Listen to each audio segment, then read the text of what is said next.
Sir Jose Chiramel അനുസ്മരണ നടത്തുന്നത്.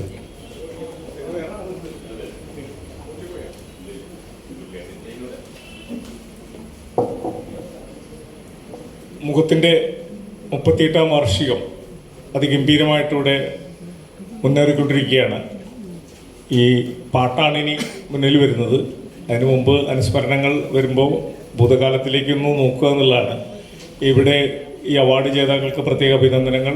അത് സമ്മാനിക്കാൻ വന്ന മുൻമന്ത്രി വി എസ് സുനിൽകുമാർ, നമ്മുടെ ഒപ്പമുള്ള സുഹൃത്ത് ഷൈജു അന്തിക്കാട്, പിന്നെ നേരത്തെ ഉദ്ഘാടകനായിട്ട് വന്ന രവീന്ദ്രൻ മാഷ്, അങ്ങനെ എല്ലാവർക്കും പ്രത്യേക അഭിനന്ദനങ്ങൾ പറയുന്നു.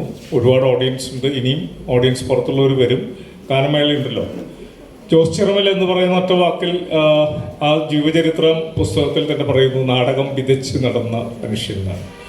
നാടകം വിതച്ച് നടന്ന മനുഷ്യൻ അത് വിള കൊയ്യുന്നതിന് മുമ്പേ അത് അദ്ദേഹം വിരമിക്കുമ്പോൾ അതിൻ്റെ വിളവുകൾ എല്ലാം കൊയ്തെടുത്തത് ഹാർവസ്റ്റ് എന്നുള്ള രീതിയിൽ അദ്ദേഹത്തിൻ്റെ ശിഷ്യഗണങ്ങളാണെന്നുള്ളതാണ്. ഒരു പീരീഡിൻ്റെ സംഭാവനയാണ് ജോസ് ചിറമൽ. ഒരു പക്ഷേ 1975 മുൻപ് ഡിഗ്രി ഹിസ്റ്ററിയോ മറ്റോ പാസ്സായിരിക്കുന്ന സമയത്ത് തന്നെ, നേരത്തെ കേരള ഓർമ്മയിലുള്ളപ്പോൾ തന്നെ ഗ്രാമർ സ്കൂൾ വരുന്നതിന് മുൻപേ നാടകങ്ങൾ ചെയ്ത ജന്മം കൊണ്ട് പുത്തൻപീടിയക്കാരൻ അന്തിക്കാട്ടുകാരനാണ് ജോസ് ചിറമൽ. അന്തിക്കാട്ടുകാർക്ക് അഭിമാനിക്കാം, ജോസ് ചിറമൽ അന്തിക്കാട്ടുകാരനാണ്.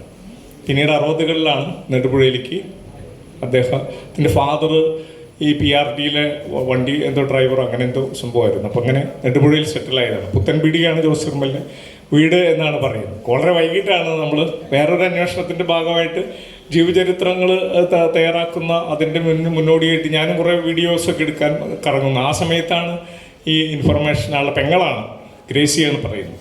ഗ്രേസി ഞങ്ങൾ ചേർപ്പിൽ ഞങ്ങൾ താമസിക്കുന്നതിൻ്റെ തൊട്ട്, ഞാൻ 32 വർഷമായിട്ട് ചേർപ്പിലാണ്. ജന്മദേശം മാത്രമാണ് അന്തിക്കാട് എന്നുള്ളതാണ്. അപ്പോൾ ഗ്രേസി ഞങ്ങളുടെ വീടിൻ്റെ മുമ്പിലാണ്. അപ്പോൾ ഗ്രേസിയാണ് പറയുന്നത്, ചാക്കോടി എൻ്റെ ജോസേട്ടൻ അന്തിക്കാട്ടുകാരനാണ്, പുത്തൻപീടികയാണ് വീട് ഒക്കെ പറഞ്ഞ്.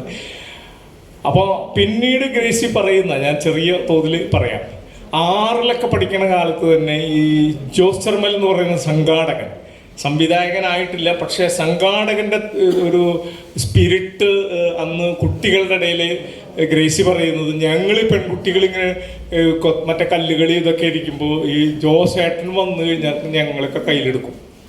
ബാക്കി കുട്ടികളും ഞങ്ങൾ പെൺകുട്ടികളടക്കം ഞാൻ മല്ലനും മാധേവൻ്റെ കഥ പറയാം എന്ന് പറയാം. 6-ലോ 5-ലോ അങ്ങോട്ട് പഠിക്കാനുണ്ടെന്ന് കംപ്ലീറ്റ് ആണ് അതിനാൾ ഓർഗനൈസ് ചെയ്യും.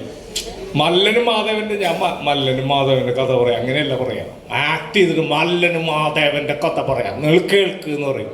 ഇവരെ കല്ലുകളിയും കൊറ്റമുത്തി കളിക്കലൊക്കെ അവസാനിച്ച് കോർപ്പട്ടം കൂട്ടിയിരിക്കും. അങ്ങനെ 6-ൽ പഠിക്കുന്ന കാലത്തെ ജോസ് ചിറമൽ എന്ന് പറയുന്ന ഒരു ആക്ടർ എന്ന് പറയുന്നത് പുറത്തേക്ക് വരുന്നു, സംഘാടകനായി മാറുന്നു. ഗ്രേസി തന്നെയാണ് പറയുന്നത്. അങ്ങനത്തെ കുറേ ഇൻഫർമേഷൻസ് MR ബാലചന്ദ്രൻ്റെ പുസ്തകത്തിൽ എനിക്ക് വേണം ഒരുവിധം നന്നായിട്ട് തന്നെ കവർ ചെയ്തിട്ടുണ്ട്. ഞാൻ എൻ്റെ കുറേ വീഡിയോസ് അവിടെ ഹാർഡ് ഡിസ്കിൽ നിന്ന് ഇരിക്കുകയാണ്. MR ബാലചന്ദ്രൻ്റെ പുസ്തകത്തിൽ വരാത്ത കുറേ ഇൻഫർമേഷൻസ് ഉണ്ട്. പ്രൊഫസർ അരവിന്ദാക്ഷനായിട്ടുള്ള എൻ്റെ ഇൻ്റർവ്യൂകളും ജോസിനെ കുറിച്ച് പറയുന്നു. നമ്മൾ അതിലേക്കൊന്നും പോകുന്നതിന് പകരം ഞാൻ ഒറ്റ വാക്കിൽ പറയാനുള്ള സിഗ്നേച്ചർ എന്താണ്? ജോസ് ചിറമലിൻ്റെ സിഗ്നേച്ചർ എന്ന് പറയുന്നത് ആസ് എ ഡയറക്ടർ എന്നുള്ള രീതിയിലാണ് അദ്ദേഹത്തിൻ്റെ സിഗ്നേച്ചർ. എഴുത്തുകാരൻ എന്നുള്ള രീതിയിൽ ഒരുപക്ഷെ പ്രാർത്ഥനയ്ക്ക് അറിയാമായിരിക്കും. മാതൃഗോത്രം മുതലുള്ള അതിഗംഭീരമായ നാടകം വളരെ മുമ്പ്, സ്കൂൾ ഡ്രാമയ്ക്ക് മുമ്പ് എഴുതിയിട്ടുണ്ട്. 8-10 നാടകങ്ങളോ എഴുതിയിട്ടുള്ളൂ ആള്. കിഴക്ക് നിന്ന് വരുന്ന 3 രാജാക്കന്മാർ, അങ്ങനെ നാടകരചയിതാവ് എന്നുള്ള രീതിയിൽ വളരെ കുറച്ച് കോൺട്രിബ്യൂഷൻസേ ഉള്ളൂ. കാരണം പി ജാനണിയൊക്കെ പറയുമ്പോൾ 115 നാടകം, കുളൂർ മാഷ്, NN പിള്ള, അങ്ങനെ ഒരുപാട്, നമ്മളൊക്കെ ഒരുപാട് നാടകരചനയിൽ കോൺസെൻട്രേറ്റ് ചെയ്യുന്ന ആളാണ്. പക്ഷേ ജോസ് ചിറമൽ സിഗ്നേച്ചർ ഡയറക്ടർ എന്നുള്ള രീതിയിലാണ്. അത് ഒരു സ്ക്രിപ്റ്റിനെ ഒട്ടും ആരും കാൽക്കുലേറ്റ് ചെയ്യാത്ത തലത്തിൽ ഇൻ്റർപ്രറ്റ് ചെയ്യും. അത് വേറെ ഒരാൾ ചെയ്തു വെച്ചത് അങ്ങനെ തന്നെ പകർത്തുന്ന രീതിയാണ്. ഒരു അനുകരണത്തിൻ്റെ കാലമാണ് നമ്മുടെ കേരളത്തിലൊക്കെ അധികം. പക്ഷെ ജോസ് ചിറമൽ ഇപ്പോൾ ലണ്ടൻ തിയേറ്റർ സ്കൂൾ ഡ്രാമയൊക്കെ കഴിഞ്ഞിട്ടുള്ളത്, ഈ ഡിഗ്രി കഴിഞ്ഞിട്ട് സ്കൂൾ ഡ്രാമ കഴിഞ്ഞു 77-80 ബാച്ചിലാണ് വരുന്നത്. അപ്പോൾ ആ സമയത്തൊക്കെ ഇത് പഠിക്കും. ഒരു ലോകനാടകവേദി, അതിൻ്റെ ഡിസൈനുകൾ എങ്ങനെയാണ്, ഷേക്സ്പിയർ തിയേറ്റർ എങ്ങനെയാണ്, സോഫോക്ലസിൻ്റെ നാടകവേദി എങ്ങനെയാണ്, ഗ്ലോബ് തിയേറ്റർ എങ്ങനെയാണ്, ഈ അരീന തിയേറ്റർ, സാൻഡ്വിച്ച്, പല തിയേറ്റർ ഫോമുകളൊക്കെ പഠിക്കും. പക്ഷെ ഇതിലൊന്നും പെടാത്ത രീതിയിൽ ഒരു നാടക രചനയെ ജോസിൻ്റെതായിട്ടുള്ള ഒരു രീതിയിൽ വ്യാഖ്യാനിക്കാൻ മിടുക്കനാണെന്നുള്ളതാണ്. അപ്രതീക്ഷിതമായിരിക്കുള്ള ഇമേജുകളിലൂടെ എങ്ങനെ ഇത് കൊണ്ടുവരാമെന്നുള്ളത്. പിന്നെ ആക്ടേഴ്സിന് ഉപയോഗിക്കുന്നതിലുള്ള അല്ലെങ്കിൽ അവരുടെ എനർജി സ്ക്വീസ് ചെയ്ത് തരിയായിട്ട് അവരിങ്ങനെ പൊട്ടിച്ച് അഭിനയത്തിൻ്റെ രസതന്ത്രത്തിലേക്ക് കൊണ്ടുവരുന്ന ഒരു പ്രത്യേക മിടുക്ക് തന്നെയാണ് ജോസ് ചെറുമലിന്. അത് സംഭാഷണത്തിൻ്റെ ഒരു ഫ്ലോ അത് ഇമ്പോർട്ടൻ്റ് ആണ്. സംസാരിക്കാനായിട്ട് നന്നായിട്ട് മിടുക്കല്ലാത്ത ഒരാൾക്ക് ചിലപ്പോൾ സംവിധായകൻ എന്നുള്ള രീതിയിൽ പരാജയം വരും. കാരണം തപ്പിയൊക്കെ പറഞ്ഞു വരുമ്പോൾ ആക്ടേഴ്സിന് ഇൻട്രസ്റ്റ് പോകും. പക്ഷെ ജോസിൻ്റെ ഒരു പ്രത്യേകത എനിക്ക് തോന്നിയത് സംഭാഷണത്തിൽ തന്നെ ഭയങ്കരമായ ആക്ടിങ് ആണ്. ഈ ടോൺ വേരിയേഷൻ, വാക്കുകൾ ഇൻ്റർനേഷൻ എന്നുള്ള രീതിയിൽ അത് ഫ്ലാറ്റായിട്ട് പുള്ളി സംസാരിക്കാറില്ല. ടച്ചാക്കോ ഡപ്പാർത്ത ഇങ്ങനെ പെട്ടെന്ന് സ്ട്രെസ്സൊക്കെ കൊടുത്തുകൊണ്ട് പറയുന്നത്. അപ്പോൾ അത് തന്നെ ആക്ടേഴ്സിൻ്റെ ഇടയിൽ ഭയങ്കര എനർജി ഉണ്ടാകും. അപ്പോൾ അതൊരു സിഗ്നേച്ചറായിട്ട് തന്നെ കാണാം. അഭിനേതാക്കളെ നന്നായിട്ട് കൈകാര്യം ചെയ്യാൻ പറ്റുന്ന ഒരു ഡയറക്ടർ എന്നുള്ള രീതിയിൽ. പി ജാനകിയുടെ ഒരു പാരമ്പര്യം ഞാനിപ്പോൾ ജീവചരിത്രം എഴുതുമ്പോൾ എനിക്ക് തോന്നിയിട്ടുണ്ട്. പി ജാനി ഇതേപോലെ ആക്ടേഴ്സിന് ഭയങ്കരമായിട്ട് ഊറ്റിയെടുക്കുന്ന ഒരു കലയുണ്ടാണ്. അപ്പോൾ ഇതാണ് ഒരു സിഗ്നേച്ചർ. പിന്നെ എല്ലാ ഗ്രാമങ്ങളിലും ക്യാമ്പസുകളിലും ഒരുപക്ഷെ 80കളിലെ ആവിഷ്കാര സ്വാതന്ത്ര്യത്തിൻ്റെ ആ ഒരു ആരവമുണ്ട്. ഈ അടിയന്തരാവസ്ഥയ്ക്ക് ശേഷം വരുന്ന പീരീഡുകളിൽ അടിയന്തരാവസ്ഥയുടെ തന്നെ സാംസ്കാരിക വേദി ഉണ്ടാക്കിയ നാടകങ്ങളുടെയും അവിടെയാണ് സ്പാർട്ടാക്കസിൻ്റെ ഇതും ഈ പറഞ്ഞ നാടകമൊക്കെ വരുന്നത്. നമ്മൾ ബാദൽ സർക്കാരിൻ്റെ സ്പാർട്ടാക്കസ് പോലുള്ള അതെല്ലാം എനിക്ക് തോന്നുന്നത് നാടകത്തിക ബേബിയുടെയും ഈ ഒരു അന്തരീക്ഷം പൊളിറ്റിക്കലാണ്. അതിന് മുമ്പും പി ജാനി അന്നൻപിള്ളിയൊക്കെ പൊളിറ്റിക്കൽ തന്നെയാണ്. പക്ഷെ എല്ലാം പ്രൊഫഷണൽ മറ്റേ നാടകവേദിയിലാണ്. അമേച്ചർ നാടകവേദിയിലേക്ക് കാര്യമായിട്ട് വന്നിട്ടില്ല. പക്ഷെ അവരൊക്കെ നല്ല എക്സ്പെരിമെൻറ്റ്സ് ചെയ്തിട്ടുണ്ട്.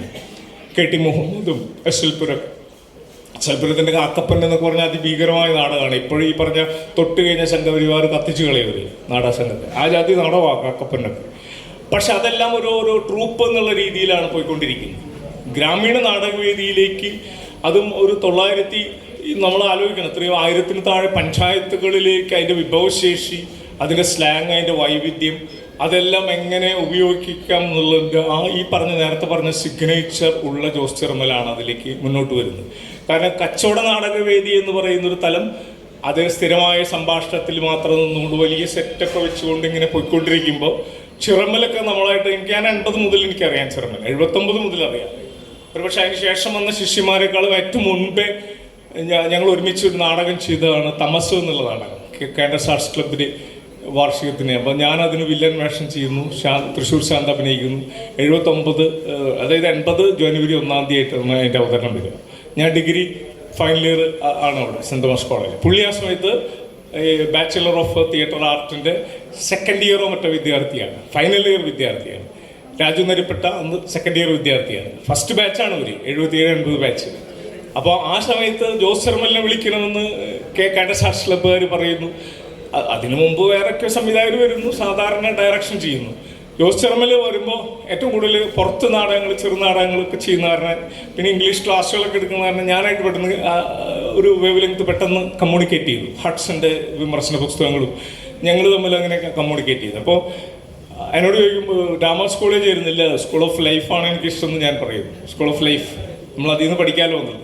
ഇങ്ങനെ ഞങ്ങൾ ഈ മരടനെഗ്രാമിൻ്റെയോ അന്ന് എനിക്ക് തോന്നുന്നു മുഹമ്മദ് പുഴക്കരുടെ ഈ തമസ് എന്നുള്ള നാടകമാണ്. അതൊരു പ്രിന്റഡ് ബുക്ക് ഇങ്ങനെ കുറേ ഉണ്ട്. അത് മുഴുവനൊന്നും ചെയ്യണ്ട, നമുക്ക് 12 ദിവസം മുന്നിലുള്ളൂ. 1 മണിക്കൂർ 5 മിനിറ്റാക്കി നമുക്കത് മുറിക്കാം. അങ്ങനെ യൂണിറ്റ് വൈസ് യൂണിറ്റുകൾ, മോട്ടിവേഷൻ യൂണിറ്റ് എന്ന് പറയും. യൂണിറ്റ് വൈസ് ഇങ്ങനെ അനലൈസ് ചെയ്യുമ്പോൾ 75 യൂണിറ്റ് ഉണ്ട്. നമുക്കൊരു 30 യൂണിറ്റ് എടുക്കുക, അത് മതി. ഇന്ന് മുറിക്കുകയാണ്, ടക്ക് ടക്ക് ടക്ക്. ഈ യൂണിറ്റ് കഴിഞ്ഞാൽ അടുത്തത് വേലക്കാരൻ കുറേ വർത്താനം പറയണ്ട, ആ യൂണിറ്റ് കട്ട് ചെയ്യും. ഒറ്റ ഡയലോഗ് മതി വേലക്കാരൻ.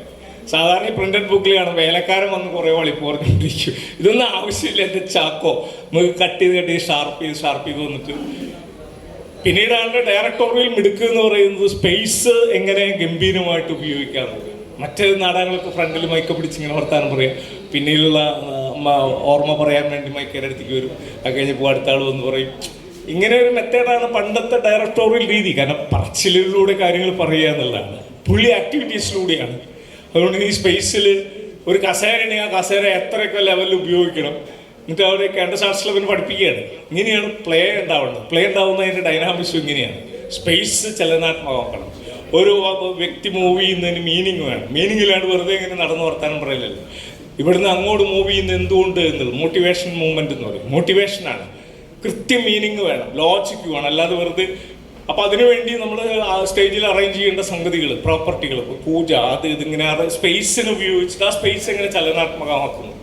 ഇങ്ങനെ ആ 1 മണിക്കൂർ 10 മിനിറ്റ് എന്ന് പറയുന്നത് 1980 ജനുവരി 1 അത്ഭുതകരമായ ഒരു പ്രൊഡക്ഷനായിട്ട് മാറുകയാണ്. പിന്നീടാണ് ജോസ് ചെറുമലിൻ്റെ സൂര്യവേട്ടയും ഭോമയും മുദ്രാരാഷ്ട്രമൊക്കെ പിന്നെ വരുന്നത്, കളിയരങ്ങ് ഫോം ചെയ്യുന്നത്, കാട്ടൂർ ക്യാമ്പ്, ഇങ്ങനെ ഒരു വലിയൊരു ചരിത്രത്തിലൂടെയാണ് പിന്നെ ജോസ് ചെറുമൽ പോകുന്നത്. കാട്ടൂർക്ക് 6 മാസം നീണ്ടു നിന്ന ക്യാമ്പാണ്. സ്കൂൾ ഡ്രാമയുടെ കുറച്ച് പേരൊക്കെ ചേർന്നിട്ടാണ്, ചിറമലാണ് അതിൻ്റെ നേതൃത്വം. 6 മാസം ഒരു ഗ്രാമത്തിൽ കേന്ദ്രീകരിച്ചുകൊണ്ട് അവിടെ നിന്നാണ് സൂര്യവേട്ട ഉണ്ടാക്കിയത്. 6 മാസം സ്ഥിരമായിട്ട് മിക്കവാറും എല്ലാ വീട്ടുമുറ്റത്ത് പോയി നാടകം കളിക്കും, കാശ് അവിടെ നിന്ന് തരുന്നവർ. അത് ആ കാട്ടൂരത്തെ സംഘത്തെ നമ്മൾ അനുമോദിക്കണം. കാരണം അത് ഒരുപാട് പേരുണ്ട് അതിനകത്ത്. വന്നു പോവാത്ത നടീനടന്മാരില്ല. ചന്ദ്രൻ രാജവീതി മുതൽ ഒരുപാട് പേര്. കാരണം ആ ടൈമിൽ സ്കൂൾ ഡ്രാമയിൽ നിന്ന് ഇറങ്ങിയ ഒരു ബാച്ചിലുള്ള ആളുകളും ഇത്രയും ഗ്രാമത്തിൽ കോൺസെൻട്രേറ്റ് ചെയ്ത് നാടകത്തിന് വേണ്ടി ഡെഡിക്കേറ്റ് ചെയ്ത ചരിത്രം കുറവാണ്. ആ ബാച്ചിൻ്റെ അകത്ത് ഒരുപാട് പേരുണ്ടായിരിക്കാം. പക്ഷേ സംഘാടകർ എന്നുള്ള രീതിയിൽ സ്വന്തം ഗ്രാമങ്ങളിൽ ഇവർ പോയിട്ട് എന്ത് ചെയ്തു എന്ന് ചോദിച്ചാൽ വളരെ കുറവായിരിക്കും. 1-2 നാടകം ചെയ്തു, പിന്നെ പലരും ശ്യാം പ്രസാദ് അടക്കമൊക്കെ സിനിമയിലേക്ക് പോയി. ചിറമലിൻ്റെ പ്രശ്നം എന്ന് വെച്ചാൽ സിനിമ ആൾക്ക് അലർജിയാണ് ശരിക്കും. ഒരു സിനിമയുടെ തിരക്കഥയായിട്ട് പാർത്തന അറിയുമായിരിക്കില്ലേ, അഗ്രി യൂണിവേഴ്സിറ്റിയിലൊക്കെ പോയിട്ട് അവിടെ അതിൻ്റെ ഡയറക്ടറൊക്കെ ആയിട്ട് തല്ലുകൂടി സ്ഥലം വിട്ടാണ്. ഉണ്ട്, നമുക്ക് അത് കഴിഞ്ഞിട്ട് വരിക എൻ്റെ ലോഡ്ജിലേക്കാണ്, ഗോൾഡൻ ലോഡ്ജിലേക്ക് വരിക. ഗോൾഡൻ ലോഡ്ജിൽ 24 നമ്പർ റൂമുണ്ട്, സെൻറ് തോമസ് ഹോസ്റ്റലിന് മുന്നിലാണ്. ഞാൻ ഇംഗ്ലീഷ് ക്ലാസ് എടുക്കുമ്പോൾ ഇതിന് ഓപ്പോസിറ്റ് ഒരു CA-ക്കാർ 2 പേരുണ്ട് അവിടെ, ടോമി ഇവരും 2 പേര്. അപ്പോൾ തൊട്ടപ്പുറത്ത് 23 റൂം, 24 റൂം. ഇതിലേക്ക് ചിറമൽ വരും. കാരണം ആ മൂലയ്ക്ക് ഒരു ശില്പി ഉണ്ട്, ആ ശില്പിയുടെ സ്ഥലത്തൊക്കെ വരും. അങ്ങനെ അപ്പോൾ ചിറമൽ അവിടെ വരുന്ന പല കാരണങ്ങളുണ്ട്. ഞങ്ങൾക്ക് ഞങ്ങളുടേതായിട്ടുള്ള ചില അത്യാവശ്യം സ്മോളൊക്കെ കഴിച്ച് ചർച്ച ചെയ്യുന്ന രീതിയൊക്കെ ഉണ്ട്.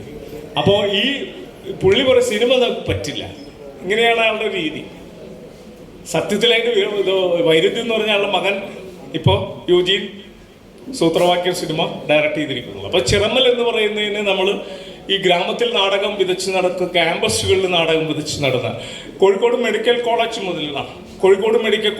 മുതലുള്ള എല്ലാ സ്ഥലങ്ങളിലും, കണ്ണൂരൊക്കെ പോയിട്ട് ജോസ് ചെറുമൽ ചെന്നായ്ക്കൾ അഥവാ പട്ടിണി മരണം എന്നുള്ള നാടകം ജോസ് ഈ പിന്നെ ജോൺ അബ്രഹാം അത് 2 പേരാണ് പെണ്ണും മാത്രം വെച്ച് എഴുതിയതാണ് പൂനെ ഇൻസ്റ്റിറ്റ്യൂട്ടിന് വേണ്ടി.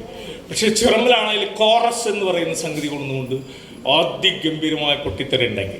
അതുപോലെ P. ബാലേന്ദ്രൻ്റെ ചെണ്ട മുതലുള്ള ക്യാമ്പസിൽ ജോസ് നാടകം ചെയ്ത കൊല്ലം മുഴുവൻ അത് വിന്നറായിരിക്കും. മകുടി ഇങ്ങനെ എന്ന് പറഞ്ഞാൽ ജോസ് ചെറുമൽ നാടകം ചെയ്താൽ അത് ജഡ്ജ് പിന്നെ വേറൊന്നും ആലോചിക്കില്ല. ഇനി ഒരു കാര്യം കൂടി ചുരുക്കി പറഞ്ഞ് അവസാനിപ്പിക്കാം. എങ്ങനെയാണ് ജോസ് ചെറുമലിൻ്റെ പൊളിറ്റിക്കലായിട്ടുള്ള ഒരു തലവൻ?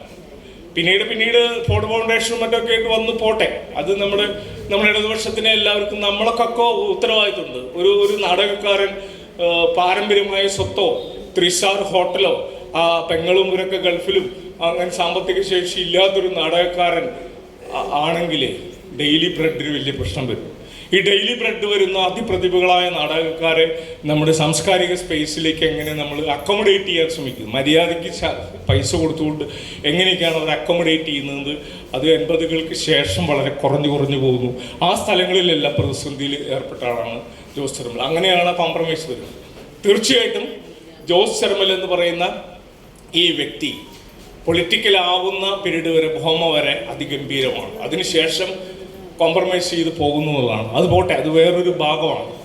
പക്ഷേ നമ്മൾ ആലോചിക്കേണ്ട ഒരു കാര്യം, ഗ്രാമങ്ങളിൽ നാടകം വിതച്ച് നടന്ന മനുഷ്യനെ കണക്ക് പ്രകാരം ജീവചരിത്ര പുസ്തകം വായിച്ചാൽ മനസ്സിലാവും. നമ്മൾ അറിയപ്പെടാത്ത എത്രയോ സ്ഥലങ്ങളിലൂടെ ഈ ഇദ്ദേഹത്തിന് സഞ്ചരിക്കേണ്ടി വന്നിരിക്കുന്നു എന്നല്ല.